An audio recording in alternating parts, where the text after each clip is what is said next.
exact precision guided missile with exact precision can hit targets in Israel. And Israel has consistently, over the past couple of years, bombed Syria whenever Iran tried to get these missiles in. So the general assumption is that if Israel is bombing Syria, that's what it is. That's what it's bombing.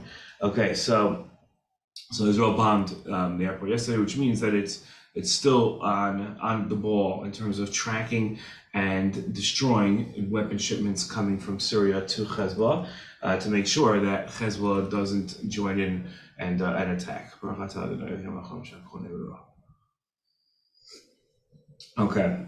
So next thing is the IDF is ready or getting ready to go into Gaza by air, sea, and land. Obviously, we've been attacking by air for the entire week. And we've been taking out many targets and many buildings. Gaza is a total mess today, and this comes on the briefing of Israel, where Israel warned residents of Gaza that live in northern Gaza. So that's the section of Gaza that's closer to let's say Tel Aviv and major Israeli cities, as opposed to, let's say, southern Gaza, which is closer to Sderot and Ofakim and Netivot and cities and smaller cities on the Gaza envelope, that Israel would be preparing an attack in that area, and that civilians and UN staff should evacuate that area, which would require that all Gazans move down south. Now, no other military offers this type of a warning. Okay, we're preparing to attack you in this area, so you should move your civilians out. Israel does not need to do that by international law, and frankly, a lot of Israelis are puzzled why we're doing it. It just creates criticism from around the world. The Palestinians immediately say, "Oh, well, we have hospitals and the elderly and children on incubators. How are we going to be able to move them? We can't move them." So I'm not 100% sure if we don't lose more by giving these types of warnings and setting an expectation of higher human rights requirements that are not requirements.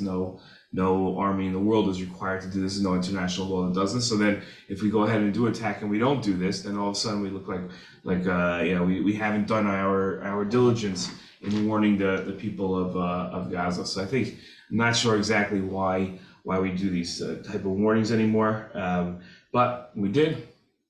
And the people of Gaza are obviously complaining about the fact that we're creating a humanitarian crisis by forcing them to evacuate. But we are going to go in. And we're going to go in strong, and we're going to go in victorious, and we're going to uproot all of Hamas from that area. So that's going to be the goal. Along with that good news is America has announced it's sending a second aircraft carrier. Now you might say, why is that? Well, over the weekend, Iran said that if Israel continues its attacks, Iran is going to feel that it has to step into the situation.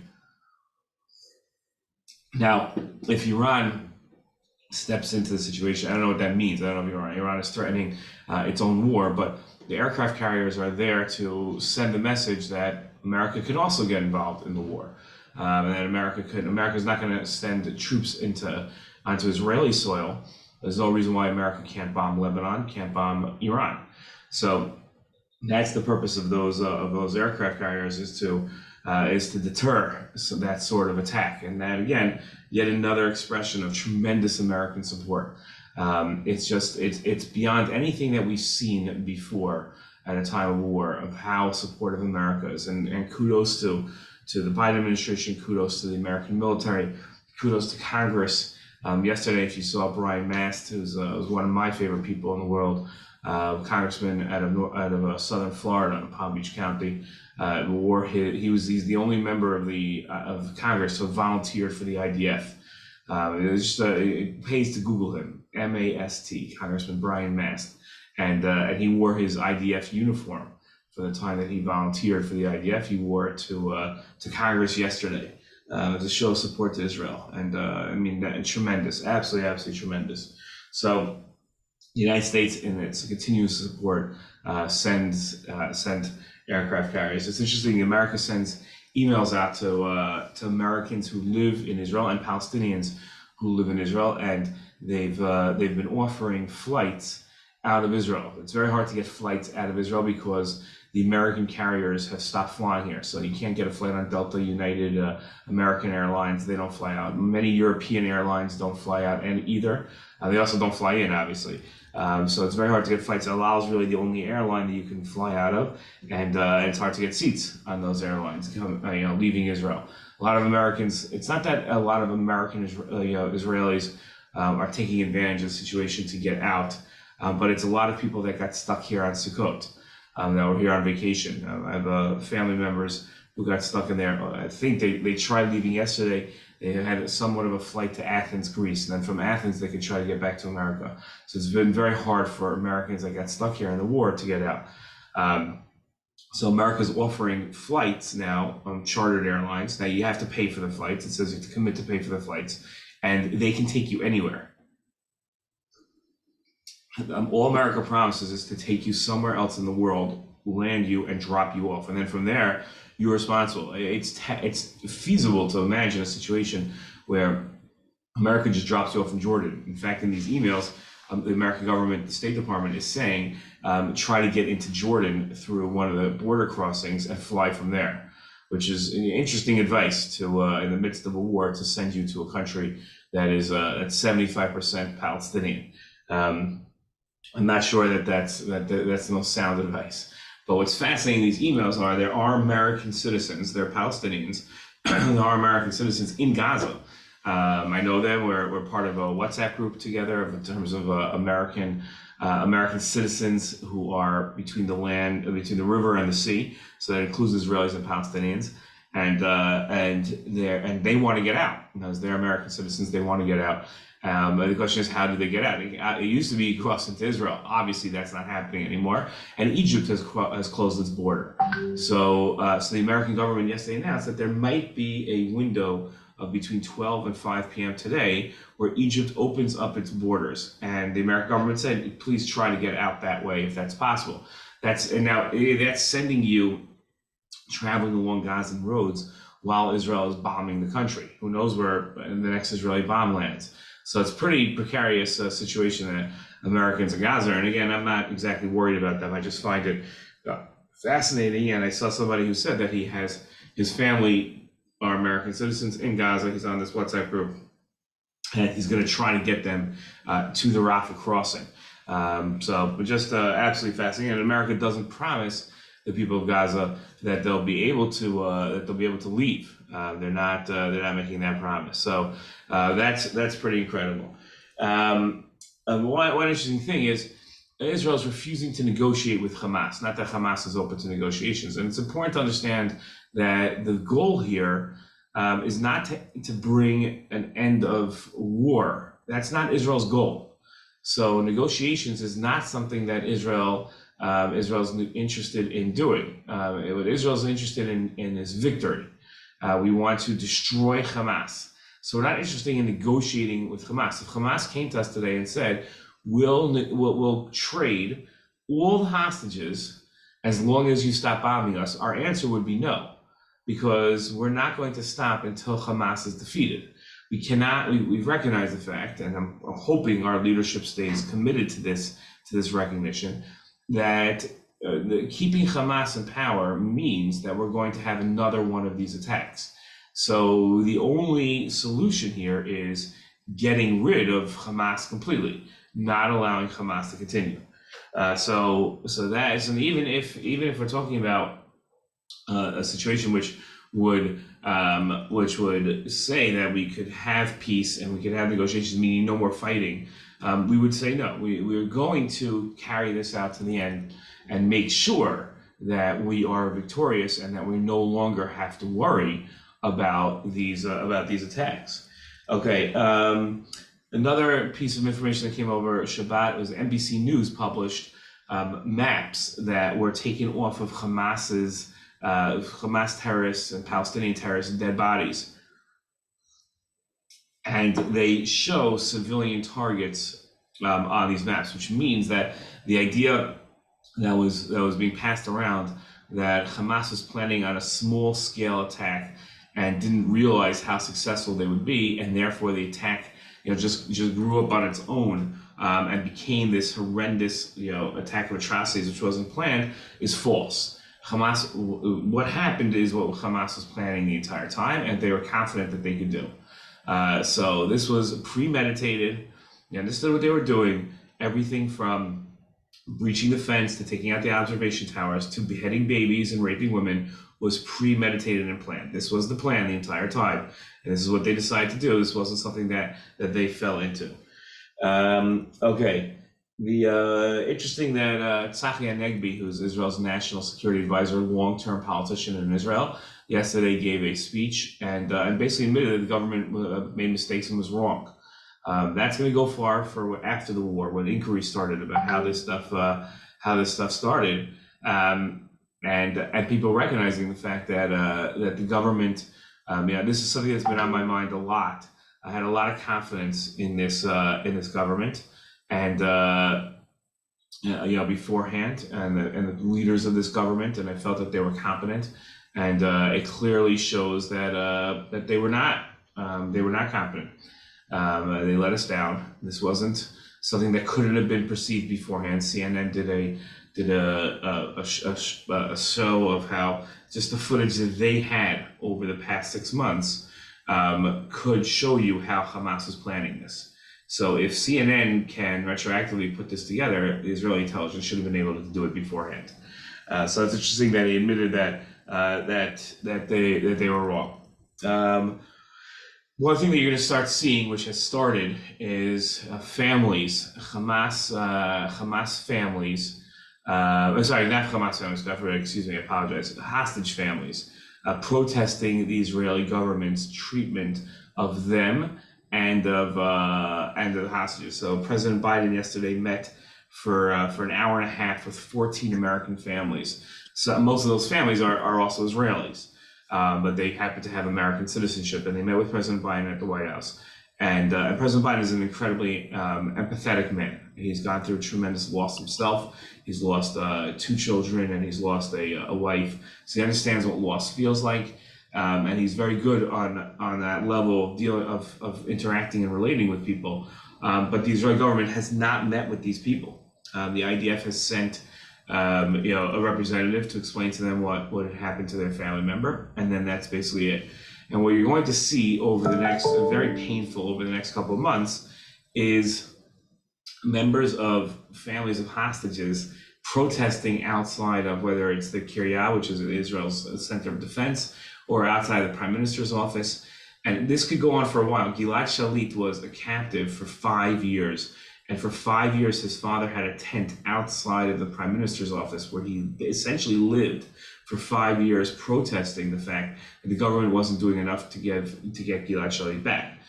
I don't think that we're going to be doing any sort of hostage trading for the hostages. I don't think we're going to be giving back, Palestinian fighters or Palestinian prisoners that are members of Hamas for hostages. I think this is going to take on a life of its own. And one shouldn't look at families. Families' jobs are to advocate for their family members that are hostages.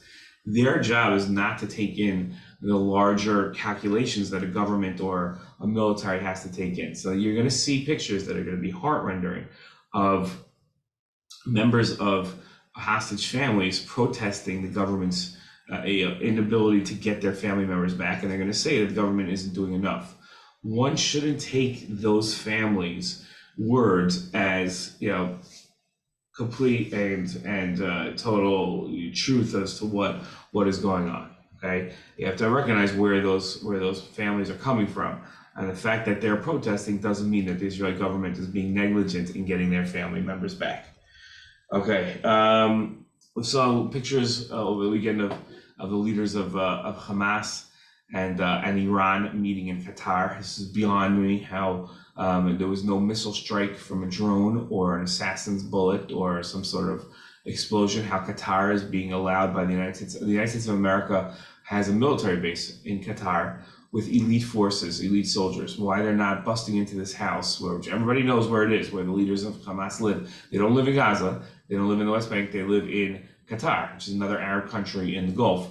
Why we're not just busting in there and attacking them. But lastly, Okay, that's it. That's all I have. So let's take questions now, and we'll go from there.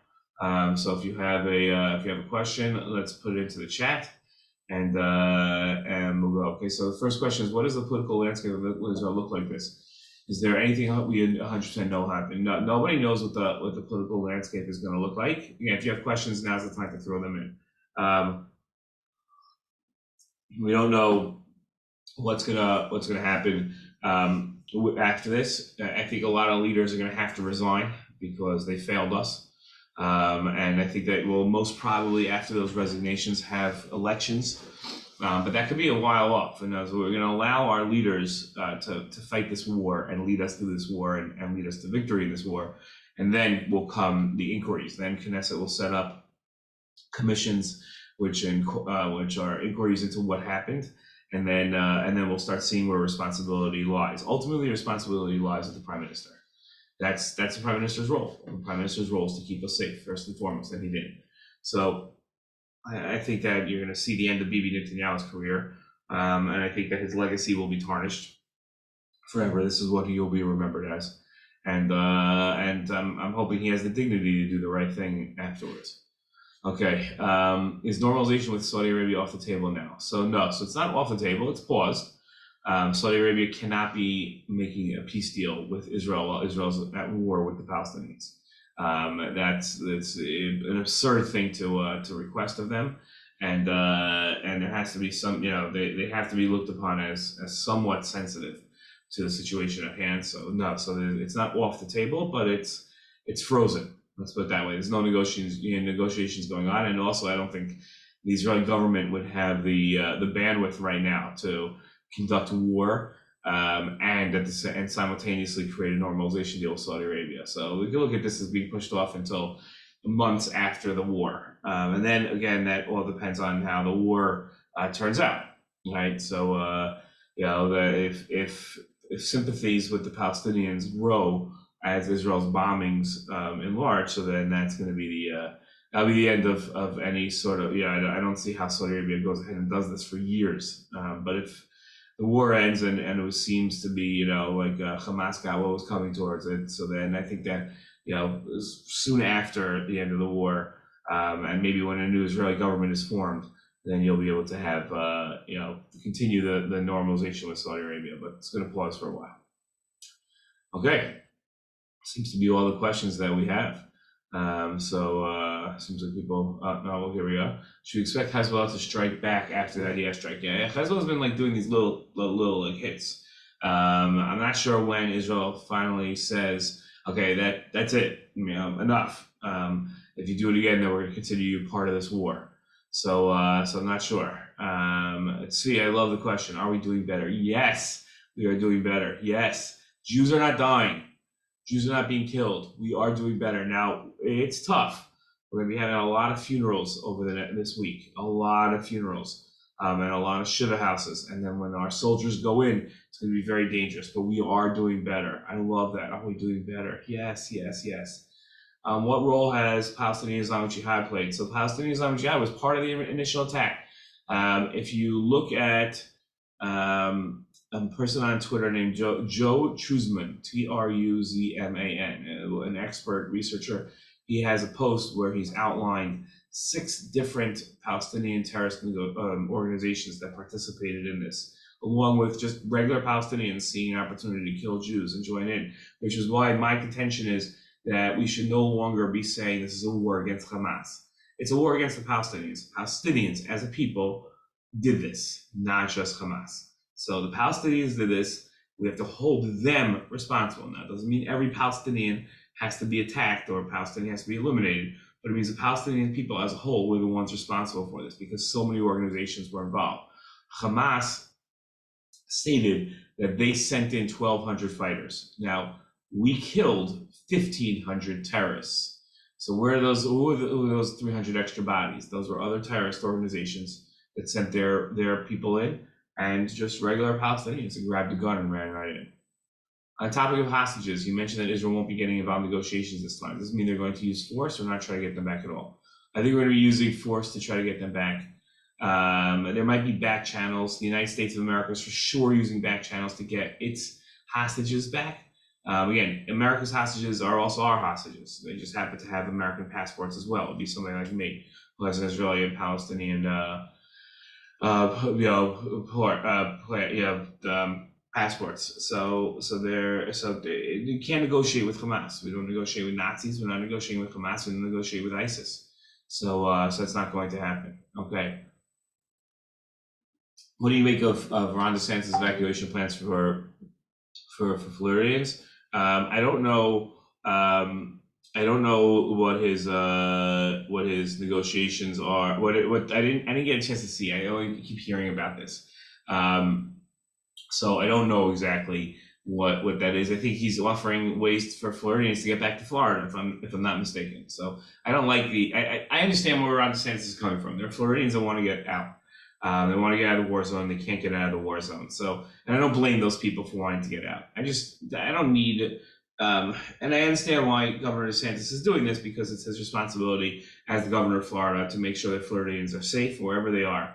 But it's sort of it undermines the war effort. It undermines the war effort for us. It's sort of demoralizing.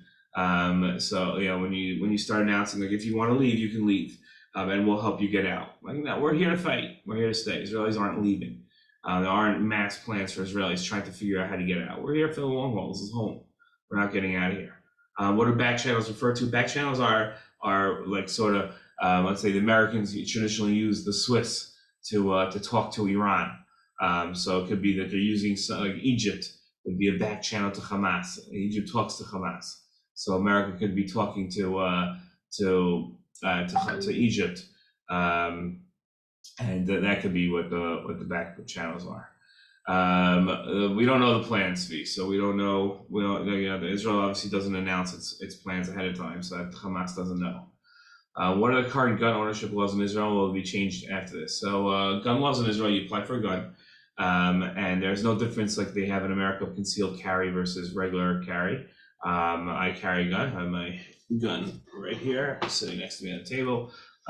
So carry gun wherever I go. Israel's asked us to carry guns wherever we go. Israel extended the law. It used to be you can only own 50 bullets. That number comes from how many bullets are sold in a package, because you don't need more than 50 bullets generally. Israel increased that to 100 now, so that's big. The problem is, like, I went to a couple of gun shops on Friday. They're all out of bullets, so that really helped. The bullets in the country are being diverted to the army, which is a good thing. Obviously, the soldiers need bullets, so it's nice that they extended the law, but they extended the law on Thursday. By Friday, you couldn't get any more bullets. So those are, and will they be changed after this? I think they're going to be greatly changed. Ben-Gvir was trying to get them changed beforehand. No, we couldn't. Okay, our safe zones within Gaza, like the UN, are safe zones in Gaza like the UN is proposing for Gaza is feasible? No, because safe zones, guess who's going to go into the safe zones? It's going to be the Gaza leadership is going to go, like the leadership of Hamas and terrorists are going to go into those safe zones. So saying safe zones, we can have safe zones as long as you're guaranteeing that the people we need to kill aren't going to be in there. So it's like people have these fantasies of, like, where we could create like these realities of like, oh, only good people will go into the safe zones. It's absurd. It just doesn't make any sense whatsoever. Okay, how much is the U.S. providing in aid? So America provides every single year close to $5 billion in military aid. Right now, America is giving material. We don't need more money, but we need more material. And so that's what America is giving right now, and it's promising what Israel needs. What Israel's going to need is more Iron Dome missiles. So that's what we're going to be asking for. But it's not so much money that we need. We get plenty of money from America. It's the materials that we need to wage war. What is your view on terrorists being treated in Israeli hospitals? There's a tough one. Look, we have a responsibility as human beings to treat everybody. I think we should treat the terrorists, heal them, put them on trial, and if found guilty, execute them. Now, it sounds kind of counterintuitive. Why waste the resources on healing somebody that you're going to end up executing? Israel does not have capital punishment for terrorists. So that's not going to happen. But I think that should be one of the things that we change here, is that we institute capital punishment for terrorists and their supporters. I think that especially if there's going to be a hostage negotiations where we trade in Palestinian terrorists to get them. No. Is it true the IDF is waiting for bad weather over the weekend to abate before it enters Gaza? I haven't heard that. We are waiting for something. I don't know what we're waiting for. And there's definitely something that's preventing the ground invasion. But I didn't know that there was bad weather over Gaza. It was sunny and clear here, and we're about 10 miles from Gaza. I think we're much more than 10 miles. We're about 50 miles from Gaza. So I didn't know that the weather was bad over Gaza. I had no idea. It's definitely not like raining or anything. It's still like the summer season here. So I didn't hear about bad weather. There's a lot of intelligence that has to go on before we put in a ground invasion to the scale that we're putting in, and clearly Israel wasn't ready for this. So yeah. Okay, if there's no further questions, I'll stop here. Look, we're on our way to victory. We are on our way to victory. Our soldiers are strong. Our people are confident, and our people are dedicated.